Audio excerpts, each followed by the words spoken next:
तो यहाँ पे एक टी वेव बनती है जो आपको दिख रही है। एट्रियल रिपोलराइजेशन जो है वो किसी भी तरह से हमारे ईसीजी की वेव्स में नहीं आता है, क्योंकि जब तक एट्रिया रिपोलराइज होते हैं वेंट्रिकल डिपोलराइज होना शुरू कर देता है।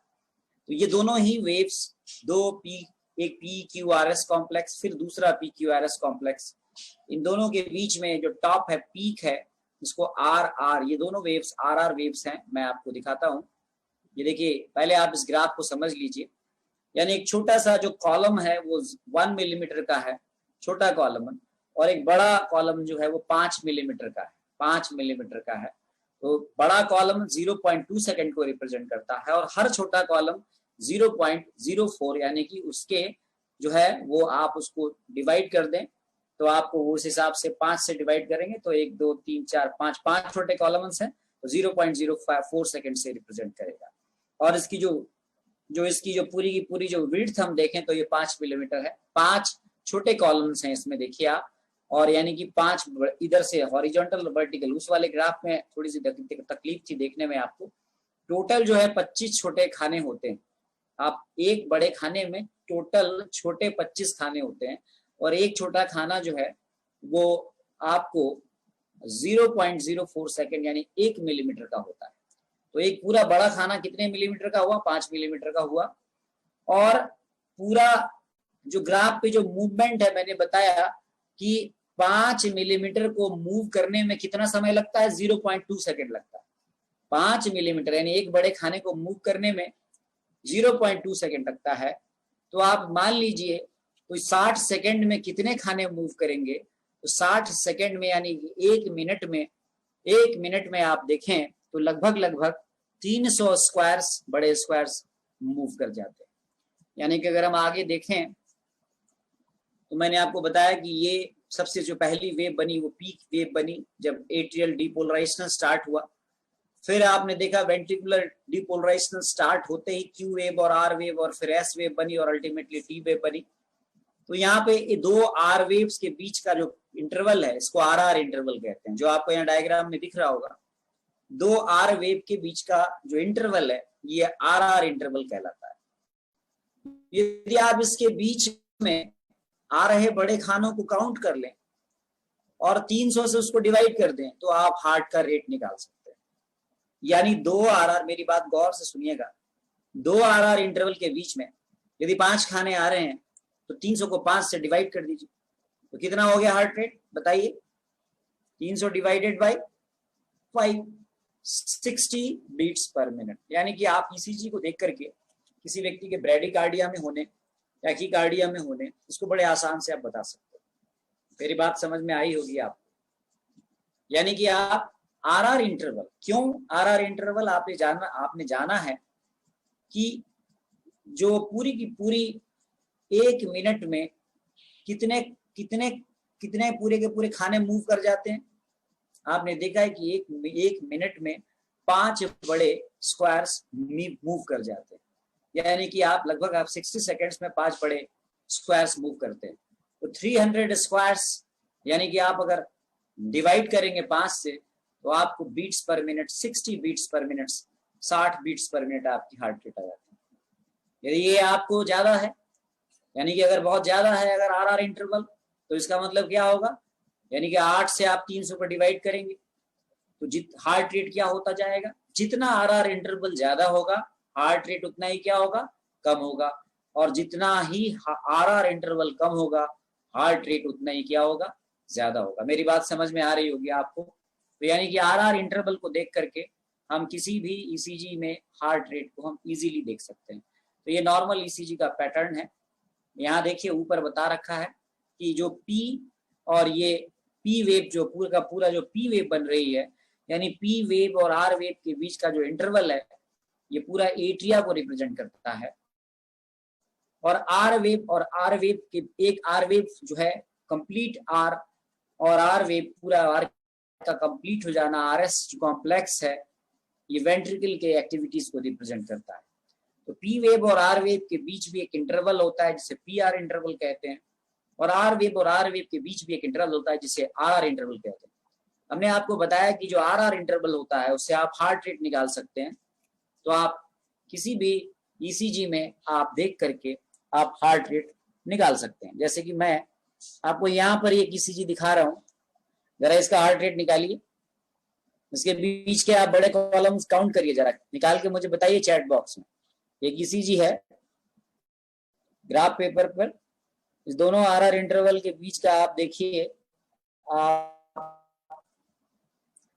गैप देखिए, काउंट करिए, गिनिए आप, मैं भी गिनता हूं, 1 2 3 4 5 6 7 8 9 10, 10 तकरीबन 10 है। 300 को डिवाइड करेंगे 10 से तो 30 आ जाएगा। ये व्यक्ति ब्रेडिकार्डिया में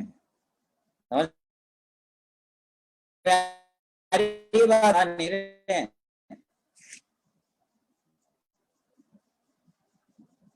जी, ये ब्रेडिकार्डिया में, यानी इसकी हार्ट रेट कम है। मेरी बात समझ में आ रही कि नहीं आ रही? Stop share. यहाँ कुछ लोग नए आए हैं लगता है मुझे, जिन्होंने पिछले लेक्चर्स अटेंड नहीं किए हैं। सुभाष चंद्र जी समझ में आया? इसको जानने के लिए पिछले 2 लेक्चर जरूर रिपीट कर देता हूँ, शायद आपको समझने में दिक्कत हो रही होगी। हार्ट की इलेक्ट्रिकल एक्टिविटीज को हम ईसीजी में देखते हैं। हार्ट की इलेक्ट्रिकल एक्टिविटीज को हम ईसीजी में देखते हैं। मैं दोबारा रिवाइज कर देता हूं आपको। साइनोऑरिकुलर नोड से मैं दोबारा से आपको हार्ट का चित्र बनाता हूं, ये नए लोग भी मैं पढ़ाता हूं और ईसीजी भी मैं पढ़ाता हूं। बस ये है कि आप क्लास में रेगुलर रहिए, जब भी आए तो आप रेगुलरिटी से आए। आप सब जानते हैं कि साइनोऑरिकुलर नोड यहाँ पे होता है। साइनोऑरिकुलर नोड से डीपोलराइजेशन की वेव स्टार्ट होती है, ये मैंने पिछली बार ही बताया था। ये पहले पहुंचती है यहाँ से सेप्टम होते हुए ऑरिकुलो वेंट्रिकुलर नोड पे, यहाँ से ये पूरा का पूरा एट्रियम को डीपोलराइज कर देती है। यानी यहाँ से वेव स्टार्ट हुई, इसने पूरा का पूरा एट्रियम को डीपोलराइज कर दिया। साइनोऑरिकुलर नोड से स्टार्ट होकर के पूरे के पूरे लेफ्ट एट्रियम से राइट एट्रियम, और फिर इस प्रकार से यहाँ पर बन जाता है पी वेव। इसको बोलते हैं पी वेव। इस वेव का नाम है पी वेव। यहाँ पे जब ये पूरा डिपोलराइजेशन होता है तो पी वेव बनता है। फिर ये डिपोलराइजेशन नीचे पहुंचता है, इधर ऑरिकुलो वेंट्रिकुलर नोड से सेप्टम की तरफ पहुंचता है, और सेप्टम में जब बनता है पहुंचता है तो इधर बन जाती है एक दूसरी वेव। उस वेव का नाम है क्यू वेव। ये ऐसे बढ़ती है और यहाँ ये क्यू वेव बन जाती है। और जब ये पूरा का पूरा सेप्टम में, फिर ये सेप्टम पूरा डिपोलराइज होकर के पूरा वेंट्रिकुलर डिपोलराइज हो जाता है, इस प्रकार से पूरा का पूरा वेंट्रिकुलर डिपोलराइज जाता है तो बन जाती है आर वेव और ये एस वेव। और जब वेंट्रिकुलर डिपोलराइज होकर के फिर रीपोलराइज होता है तो बनती है टी वेव। तो इसको बोलते हैं पी, इसको बोलते हैं क्यू आर एस, और इसको बोलते हैं टी वेव। ये मैंने आपको पिछले लेक्चर में बहुत डिटेल में समझाया था। पी वेव रिप्रेजेंट करती है एट्रियल डिपोलराइजेशन को, क्यूआरएस कॉम्प्लेक्स रिप्रेजेंट करता है वेंट्रिकुलर कॉन्ट्रैक्शन या वेंट्रिकुलर डिपोलराइजेशन को, और टी वेव रिप्रेजेंट करती है वेंट्रिकुलर रीपोलराइजेशन को या वेंट्रिकुलर रिलैक्सेशन को। एट्रिया का कॉन्ट्रैक्शन रिप्रेजेंट करता है पी वेव को, वेंट्रिकल का कॉन्ट्रैक्शन रिप्रेजेंट करता है क्यूआरएस कॉम्प्लेक्स को, और वेंट्रिकल का रिलैक्सेशन रिप्रेजेंट करता है टी वेव को। एट्रिया का रिलैक्सेशन ईसीजी में नहीं आता है, क्योंकि जब तक ईसीजी में एट्रिया रिलैक्स होते हैं तब तक वेंट्रिकल कॉन्ट्रैक्ट हो जाता है। वेंट्रिकल का मास बहुत बड़ा होता है, इसीलिए उसका इंप्रेशन ईसीजी के वेव पर ज्यादा आता है। एट्रिया के रिलैक्सेशन का दब जाता है, छिप जाता है। ये मैंने आपको रिवाइज किया, यहां तक आपको समझ में आया होगा। सुभाष चंद्र जी समझ में आया?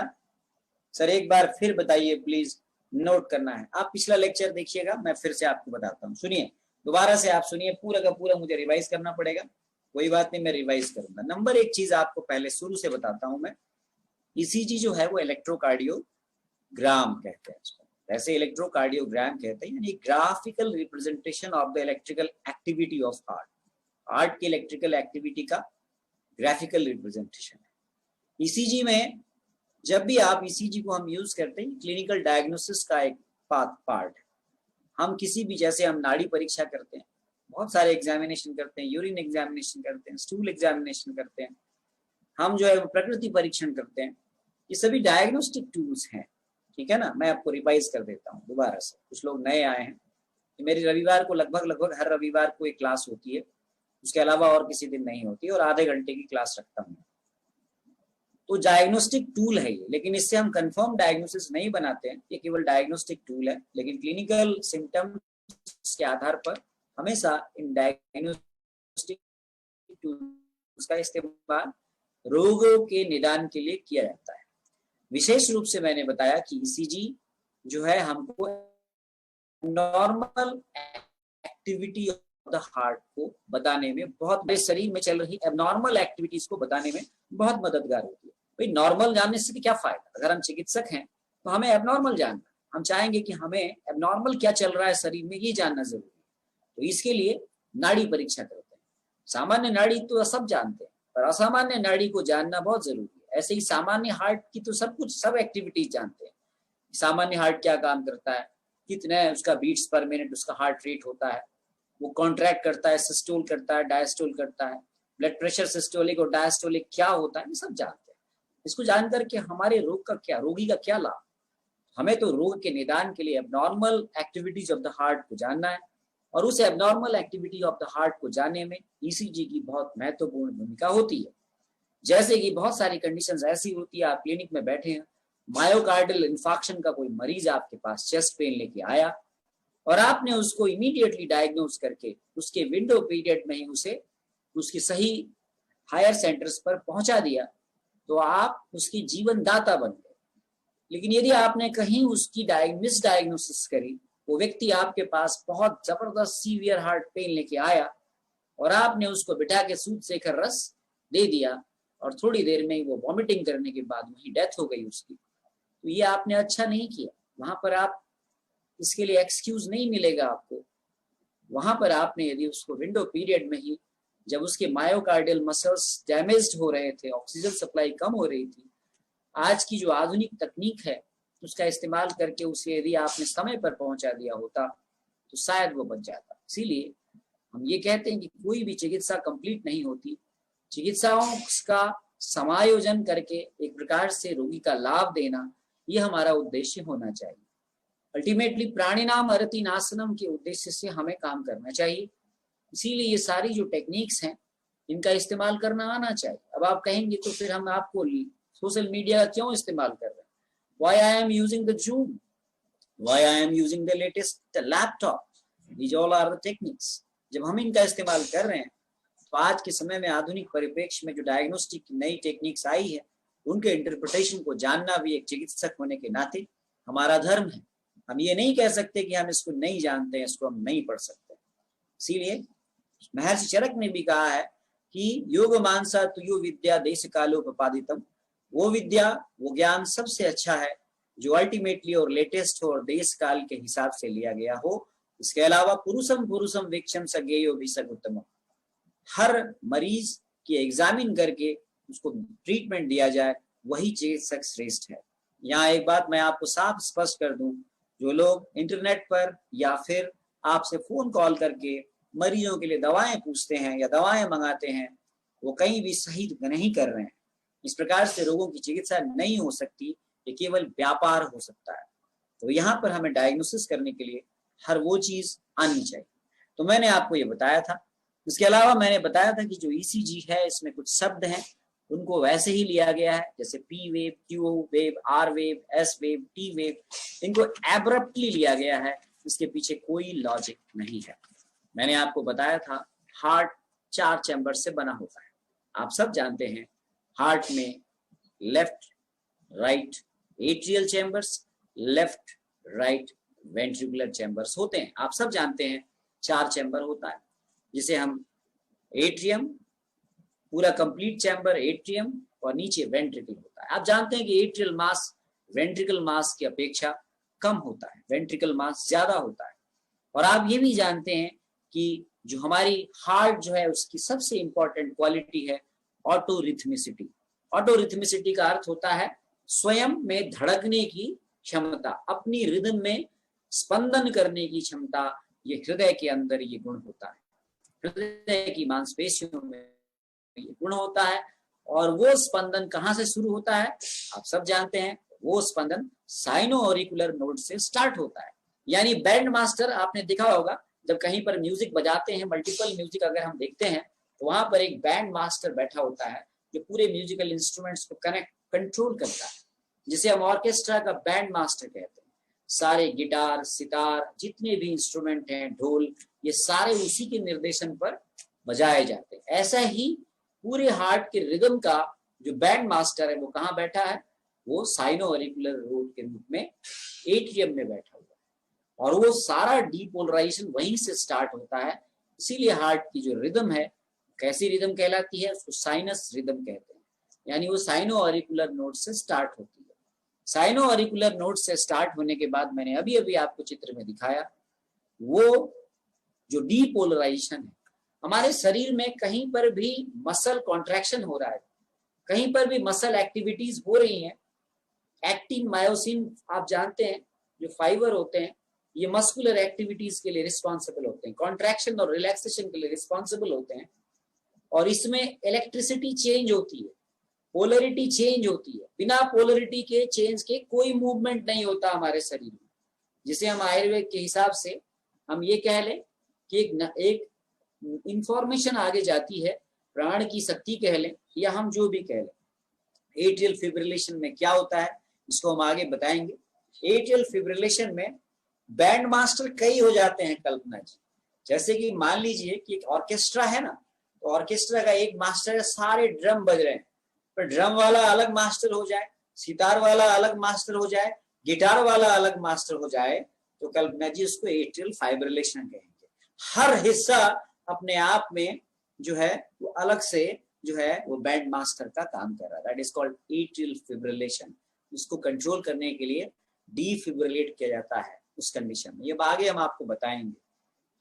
सर इस लेक्चर का लिंक दिया हुआ है क्या? इस लेक्चर का लिंक, ये रविवार को लेक्चर होता है मेरा शाम के 5 बजे या फिर रात के 7 बजे। ये मेरी अपनी सुविधा पे होता है, मुझे जब इच्छा होती है मैं लेता हूँ इसको। ये तीसरा लेक्चर है, लेकिन मैं मर्म अभी कल्पना जी जोड़ेंगे नहीं हम उसको इससे नहीं जोड़ेंगे। हाँ, अभी उसको अलग, वो अलग है। आज छुट्टी है आपकी, आज मर्मा की क्लास की छुट्टी है, आज मर्मा की कोई बात नहीं होगी। आज इधर हम आपको मर्म की कोई बात नहीं करेंगे, लेकिन आपको बता देते, आपने पूछा है। आप बताइए कौन सा मर्मा होगा? तल हृदय नहीं, तल हृदय मर्म। आप सब जानते हैं ऐसे में कौन सा मर्म काम करेगा? तल हृदय। लेकिन ऐसी कंडीशन में जब बहुत इमरजेंसी हो तो हमें फिर वहां पर जो आज के समय में आधुनिक तकनीक है उनका इस्तेमाल करना होता है। तो मैंने ये बताया कि साइनो ऑरिकुलर नोड से ये जो है डीपोलराइजेशन की वेव स्टार्ट होती है। अभी अभी आपने चित्र में देखा, मैं दोबारा दिखा देता हूं आपको। ये देखिए, डीपोलराइजेशन स्टार्ट हुई, वो कहाँ पहुंची? वो पूरा का पूरा एट्रियम में पहुंच गई। एट्रियम में पहुंचने के बाद वो फिर ऑरिकुलो वेंट्रिकुलर नोड पे पहुंची, फिर ऑरिकुलर वेंट्रिकुलर नोड से नीचे पहुंची पुरकिंजे फाइबर बंडल ऑफ हिस के थ्रू, राइट बंडल और लेफ्ट बंडल दोनों में जाते हुए पूरा वेंट्रिकल कॉन्ट्रैक्ट हो गया। डीपोलराइजेशन कॉन्ट्रैक्शन को रिप्रेजेंट करता है, रीपोलराइजेशन जो है वो रिलैक्सेशन को रिप्रेजेंट करता है। मैंने फिर बताया कि एट्रियल डीपोलराइजेशन से पी वेव बनती है। एट्रियल रीपोलराइजेशन का रिप्रेजेंटेशन ईसीजी की वेव्स में नहीं आता है। वेंट्रिकुलर डीपोलराइजेशन से क्यूआरएस कॉम्प्लेक्स बनता है, और वेंट्रिकुलर रीपोलराइजेशन से टी वेव बनती है, जो पूरा एक ईसीजी का एक कॉम्प्लेक्स के रूप में आपके सम्मुख प्रेजेंट होता है, जिसे हम क्या कहते हैं? P Q R S and T waves, जो आपको यहाँ पे ग्राफ में दिख रहा है। ये आपको दिख रहा है, ये आप देख पा रहे होंगे, ये पूरा का पूरा आपको एक ग्राफ दिख रहा है। मैं दोबारा से आपको यही बात फिर समझाता हूँ जो मैंने जहां से ये मैंने रिवाइज किया। अगर आप गौर से देखें तो आपको ये पूरा का पूरा ईसीजी वेव बन रही है। तो आप यहाँ पे ये देख रहे हैं कि P wave atrial depolarisation, QRS complex ventricular depolarisation, और टी वेव वेंट्रिकुलर रीपोलराइजेशन को रिप्रेजेंट करता है। मैं आपको ये बताना चाह रहा था, यदि आप इसमें ईसीजी में आप जानते हैं कि एक पेपर जो है एक स्टैंडर्ड मूवमेंट करती है, एक स्टैंडर्ड पर ये ईसीजी मशीन के अंदर से मूव करती है, ये आप सब जानते हैं। और एक बड़ा ग्राफ, एक ग्राफ में अगर आप देखें तो एक बड़ा खाना और उसके अंदर छोटे खाने होते हैं। देखिए, आप बहुत सिंपली समझा रहा हूं, I am just teaching you in very simplified way, no any confusion. आपको समझ में आ गया रंजन वत्स जी पी वेव क्यों बनती है? पी वेव इसलिए बनती है क्योंकि एट्रिया कॉन्ट्रैक्ट करते हैं। अगर पी वेव में गड़बड़ी है तो अगर मान लो साइनस साइनो ऑरिकुलर नोड से नहीं आ रही है, डीपोलराइजेशन स्टार्ट हो रही है, तो चेंज कहाँ दिखेगा? पी वेव में दिखेगा। यानी कि अगर साइनस रिदम नहीं है तो गड़बड़ कहाँ होगा? पी वेव में होगा। बात समझ में आई आपको? एग्जैक्टली नहीं समझ में? आप देखिए, आपने कई लोग नए ज्वाइन हुए इसलिए मैंने दोबारा बताया। यानी कि मान लो, हाँ समझ में आ गया ना तुषा जी? कुछ लोगों को नहीं आया। अब मैं यहाँ पे ग्राफ, आप देखिए ग्राफ की कॉलम्स देखिए, आप देखिए कि हर, अब आपको स्पीड देखना, आज जो मैं बात करने जा रहा था वो हार्ट रेट देखना आरआर इंटरवल से। तो ईसीजी में स्टैंडर्ड मूवमेंट होता है, ये ग्राफ पेपर स्टैंडर्डली मूव करता है। और अगर आप हर बड़े कॉलम में देखें तो आपको 25 छोटे कॉलम काउंट कर लीजिए, आप दिख जाएगा कहीं पर। ये इस पे देखिए, आप इस पे देखिए, इस पे ज्यादा अच्छा दिखेगा। लगभग 5 हॉरिजॉन्टल 5 वर्टिकल है, 25 के करीब कॉलम्स हैं इसमें। मैं आपको इसमें और अच्छे से दिख जाएगा। ये देखिए, ये देखिए आप, यहाँ देखिए आप, यानी कि आपको ये दिख रहा होगा। तो एक छोटा जो खाना है, 1 मिलीमीटर का है इसका साइज, और इसको क्रॉस करने में 0.04 सेकंड का समय लगता है। इसको मूव करने में 0.04 सेकंड लगता है।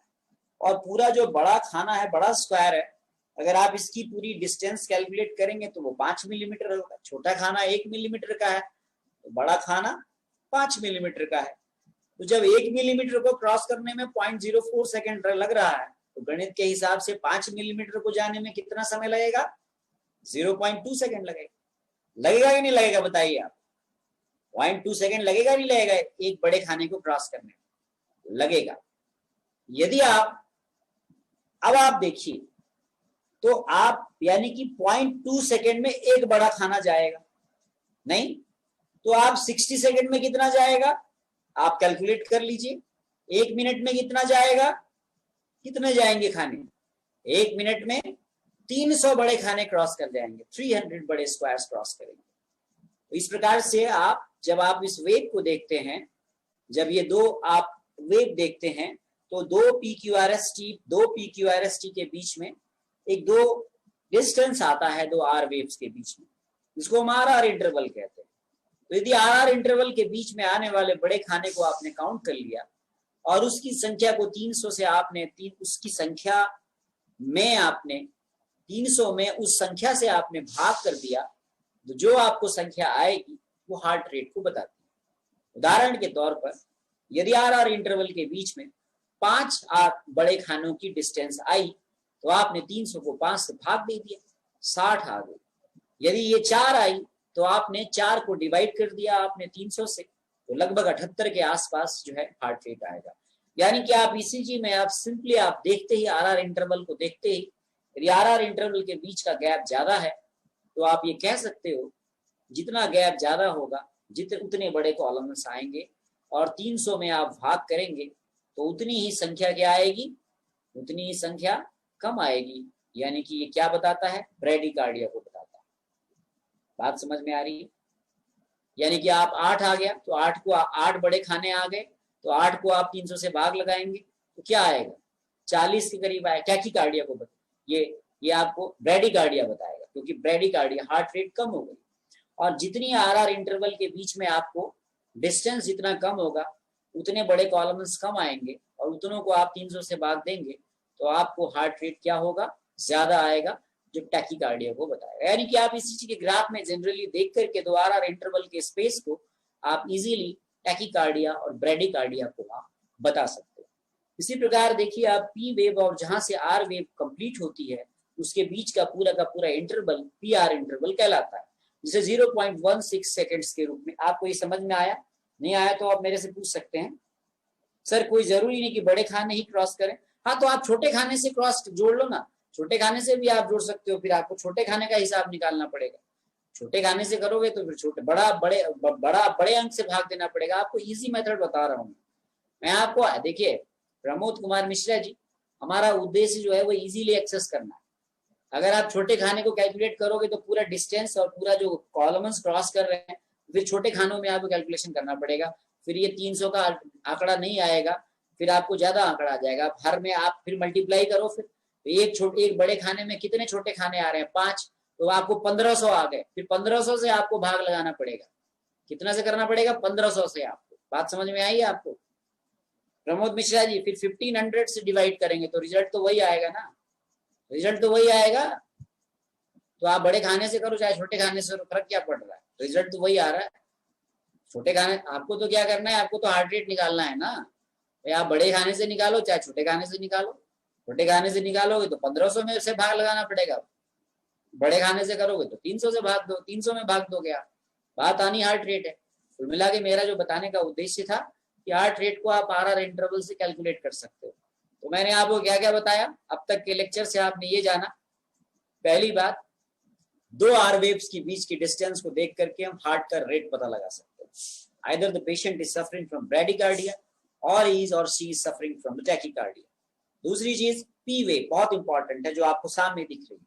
आप जानते हैं कि पी वेव जो है, जो एक पूरी तरह से आ रही है अभी जिस तरह से, ये साइनस रिदम को बता रही है। यदि पी वेव में कोई भी परिवर्तन है, पी वेव के आने के तरीके में कोई भी चेंज है, मेरी बात बहुत गौर से सुनिए। नीचे का चैम्बर और ऊपर के चैम्बर, अरे ये तो बहुत ही बेसिक चीजें हैं, चलिए मैं बता देता हूँ आपको। मैं इसको पूछे पिछले आपको आना पड़ेगा। नीचे के चैम्बर और ऊपर के चैम्बर में आप सब जानते हैं, आप सभी जानते हैं कि ऊपर के चैम्बर में क्या होता है? एट्रियम होते हैं। एट्रियम क्या करते हैं? एट्रियम में जो हमारा लेफ्ट एट्रियम है, चलिए आप ही से पूछता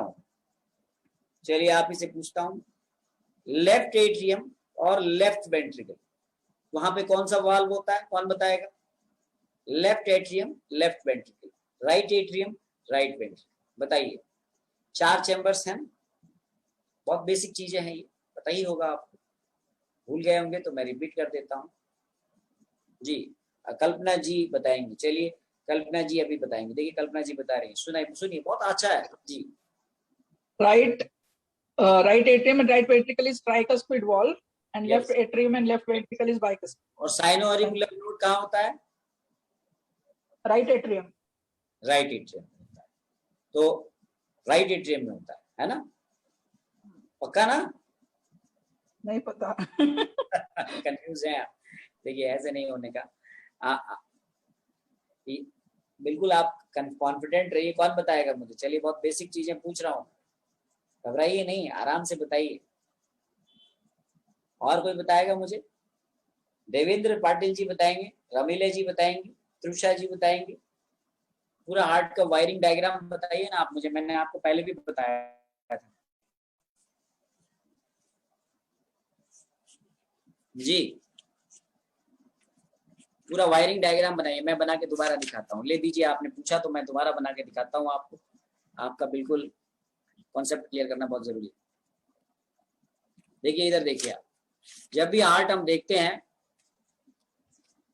always remember that the elasticity of the heart, ये बहुत इंपॉर्टेंट है। मैं दोबारा रिपीट करता हूँ, जब भी आप हार्ट की इलेक्ट्रिसिटी देखते हैं तो आप हमेशा इस बात को ध्यान रखिएगा। ये आप दोबारा से डायग्राम बना रहा हूं,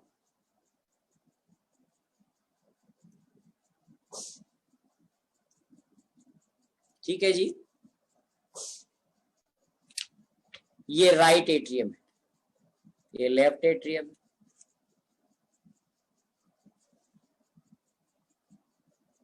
ये हमारा ये राइट वेंट्रिकल, ये लेफ्ट वेंट्रिकल।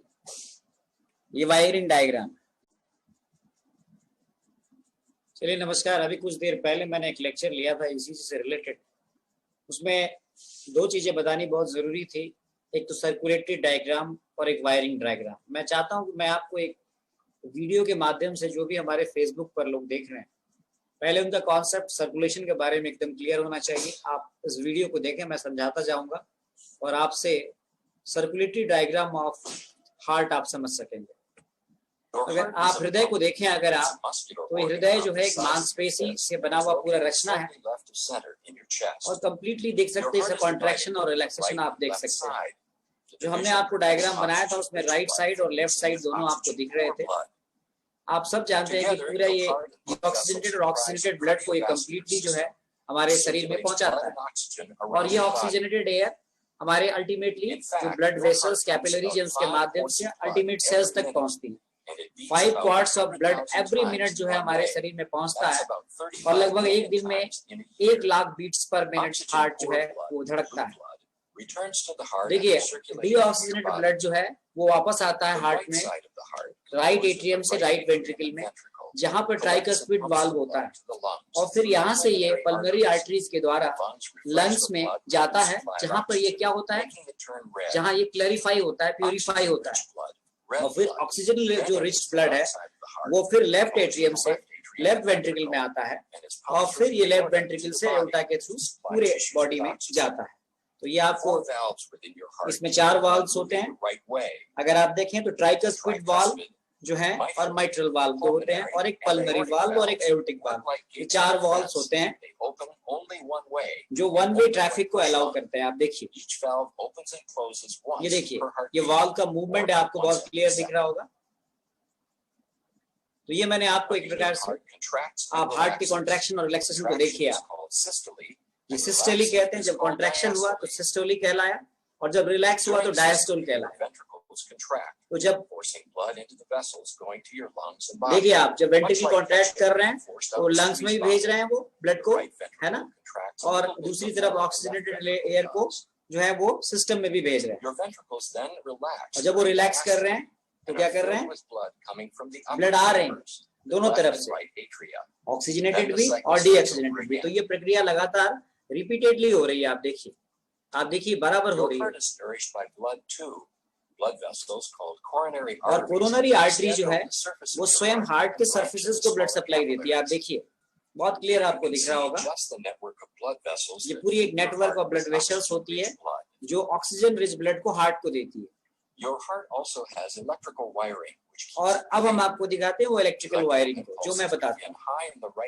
जो राइट एट्रियम में साइनो ऑरिकुलर नोड से और वेंट्रिकल्स में पूरा जो पाथवे है वो पूरा पाथवे होता है। इसी प्रकार से ये डीपोलराइजेशन की जो वेव है तो एक प्रकार से आप देखिए तो पूरा कॉन्ट्रैक्शन, एट्रियल कॉन्ट्रैक्शन और फिर ventricular contraction, depolarisation, repolarisation, depolarisation, repolarisation, depolarisation, repolarisation, ये पूरी प्रक्रिया रिपीट होती है। तो ये मैंने आपको एक छोटा सा प्रेजेंटेशन मैंने दिखाया जिससे कि आपको ये क्लियर हो जाए। कई बार कई लोग पूछ रहे थे, तो बहुत बहुत धन्यवाद। ये छोटा सा एक प्रेजेंटेशन था जिससे आपको सर्कुलेटरी डायग्राम और आपको जो है वो वायरिंग डायग्राम समझ में आ गया होगा। बहुत बहुत धन्यवाद।